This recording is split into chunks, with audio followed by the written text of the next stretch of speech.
Welcome to the I Am Possible podcast, episode 11, with me, Anna Essen. If I stopped you right now and asked, are you genuinely living in full integrity with your values, your mission, and the vision you share with your team, with your clients, with your beloved ones? I'm guessing you would say, absolutely, yes. But let me challenge you. Are you absolutely certain? Or is there a part of you that knows in some situation you will or are compromising? Just a little, or maybe a lot. And the reason I'm asking is because I have seen entrepreneurs and leaders who truly bet everything on their integrity. But when life gets overwhelming for them, when challenges appeared, like money shortage, or when opportunity comes along that is so juicy, so seductive, that is hard to say no. And but knowing that to say yes, you need to compromise your integrity, suddenly it becomes very tempting to do so. I've been seeing people under that pressure jeopardizing their values and the trust of those who follow them as leaders simply because their nervous system get overloaded by these circumstances. And the reason why I want to talk with you about integrity is because and integrity is not something that is fixated in terms of what does it means integrity for you, and yet it's something that gives, how to say, do what you say and say what you do is an example of integrity. And if some values for you shifted or some perception of the world shifted for you, of course you allow and you should, right? And you have to uh, reevaluate the way how you interact with people. And yet you communicate it. So you say what you do and do what you say, right? And I'd love to give you two examples, two antidotes. The one example of completely misintegrity, and one example of extremely aligned integrity. And I would love also to share with you how their businesses kind of develop or are developing based on the integrity of the founder. Few years ago, I get introduced to a person through a friend of mine that I trust a lot, and he became my client. So I was supporting his project that he wanted to extend outside of the country that he was working, to extend it into the Middle East. And without getting into much details, uh, my responsibility or my task was to find successful entrepreneurs or leaders who are willing to share their wisdom. So this wisdom can be, given to the younger generation or other people who will be more than happy to tap into the wisdom of highly successful and recognized leaders. And this was planned to be a project in the Middle East completely, starting with Dubai and expanding in other countries, with the goal to not only get this entrepreneurs sharing their wisdom, but also offering them or creating a high level club community for them to connect between each others so they can extend their network beyond the country they're currently operating. So that was one of the biggest value for the entrepreneurs and the leaders to join the project. And because I already have created a very good network in Dubai, and I had also access through few influential people in Abu Dhabi to tap into this potentiality, I agree to support this person and to yeah, for him to become my client. And I really liked the idea. I really get inspired, and I was able to bring him the first clients. But what I started now noticing as I was reaching out for more people is that I started observing misalignment between the communication towards the clients and the actual deliverables or kind of communication that I had with the founder. And also, I started getting some feedbacks of the clients that I brought to the project that they complain, some of them, about the way how uh, this person was treating them. And it was less like clients, but he treated them like he is the client, trying to tap into their network through them. So there was a lot of like yellow and small red flags. But the biggest or the two biggest red flags that started showing for me the misintegrity of this founder was first when I was able to provide him a very, very high level influential people who wasn't willing to pay the fee needed to join the project. But we both, the founder and I, knew that having this personality in the first part of the project will be of extreme um, will be extremely positive for the other parts of the project to to be delivered faster, better, and to be successful. So it was an investment from the side of the founder to say that he might allow a few of those people to join the project without the fee that they needed to pay. But then he told me that if those people are not paying, he's also not paying my commission.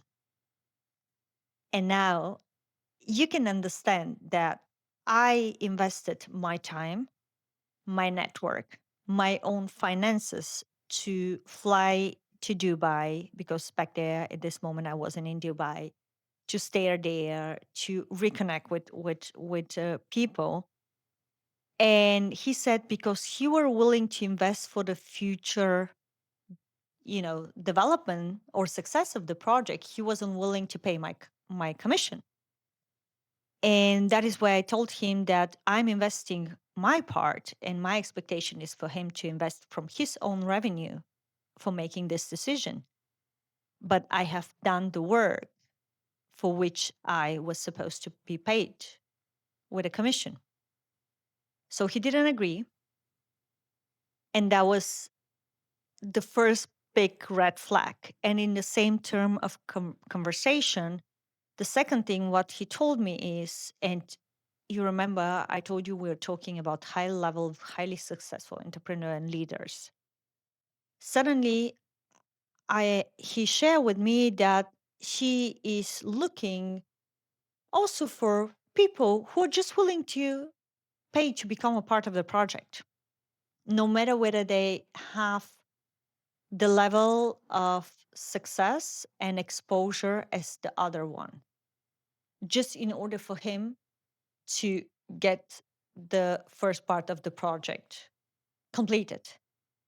And that is where I told him that I'm not willing to bring highly successful people to the project and to put them next to people who just managed to find the finances to join, but they won't be of this level of value for the rest of the people as promised.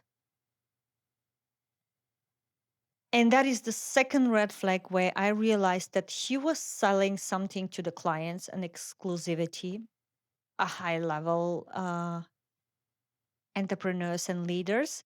But the only thing he was looking was to just get the money. And that was the moment where I dropped the project, where I say, I'm not involving anymore. I'm not willing to support you because it's not aligned and it's not what we agree upon or what you told me this project is about. And I pull myself completely out. I haven't shared this information with the people that I closed for the deal to the level that I put this person in a bad position. I just share so much so information that they understand why I'm pulling myself out of the project.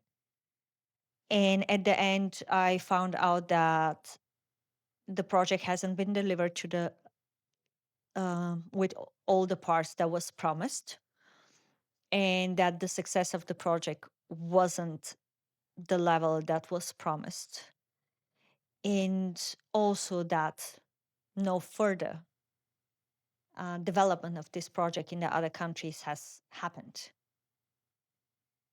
And this shows me that when someone doesn't act in integrity and try just to see the short term, the short term return of invest, it's actually completely jeopardizing, one, the success of the bigger vision.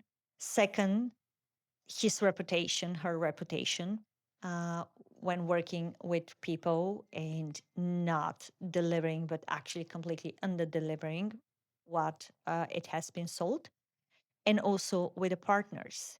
And that shows also the how to say it, the unsuccessful business that is been. And he actually didn't pay me even commission that he was supposed to pay me. So that was like another point. And but for me, this kind of client was a big lesson to only work with conscious founders. And the conscious founders, they always act with integrity. These are the people you want to have around you. These are the people you want to make deals with, you want to collaborate with, you want to co create with. If you are looking for an honest, integer, and really also joyful co creation.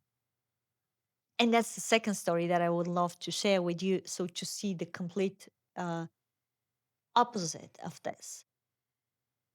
One of my current clients is an exceptional person with exceptional vision and mission.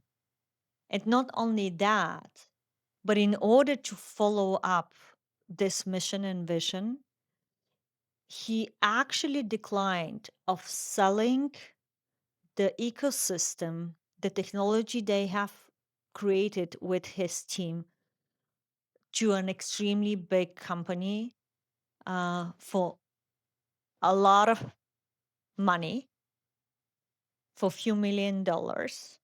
Not a lot, but it's a decent amount of money for that what was back there.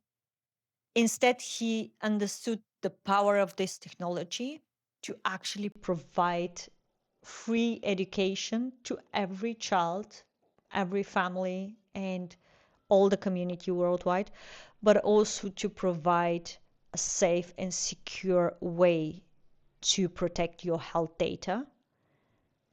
And beyond this, multiply other possibility. one of the possibilities to actually not be your value as a human or what you're creating to not be erased by AI. And that's something, it's a different topic that I'll share another story around a situation that I have just came across. So what he did is he put this technology as an open source and an NGO. So nobody can go and take it. No big company can actually put their hands on it. So the access to this technology is available to everyone. And the second situation where I really see absolute integrity, actually two situations, is the way how he's leading his whole team in complete transparency, in complete honesty and transparency on every level of decision, communication, whether it's around money, whether it's around clients choosing, whether it's around challenges occurring, no matter, completely flat hierarchy and transparency. And also completely integer of saying we won't engage in delivering solution for area like weapons or porn, even in times where there is a huge amount of money shortage. And I was able to observe the last few months all the decisions that have been made by my client and the way how it's communicated within and the way how it's structured.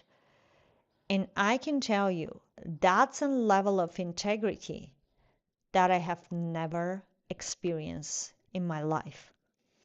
And that is the level of integrity I believe will be embodied by every founder who choose to be a conscious founder and not driven by the current politics done within the current economy, but really being genuine and working for his team, working for his mission and vision, working for the support of humanity and not for own ego driven goals.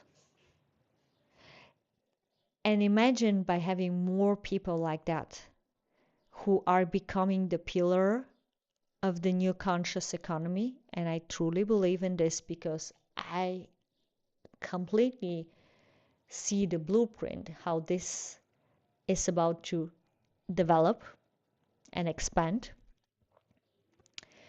It just a knowing that gives me a lot of joy and a lot of hope in where we are heading.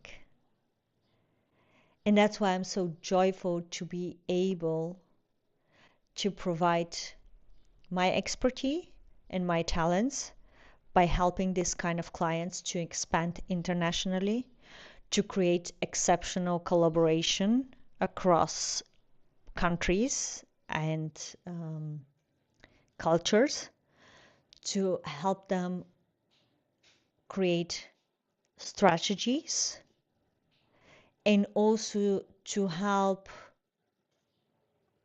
them or to help the founder to feel more balanced while working on such a huge big mission and vision.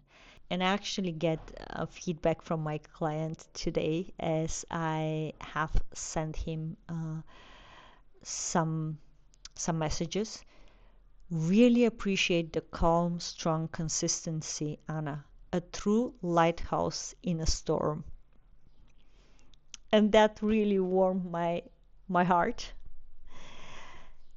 And that is what excites me to work with these conscious founders, is to really also connect them with others. So the stronger these networks become, the bigger the visible part of my vision in my head, in my third eye, of a conscious economy is growing. And uh, I'm just excited. Thank you for being one of these conscious founders, or maybe making this decision to become a conscious founder in this very moment. I see you. I love you.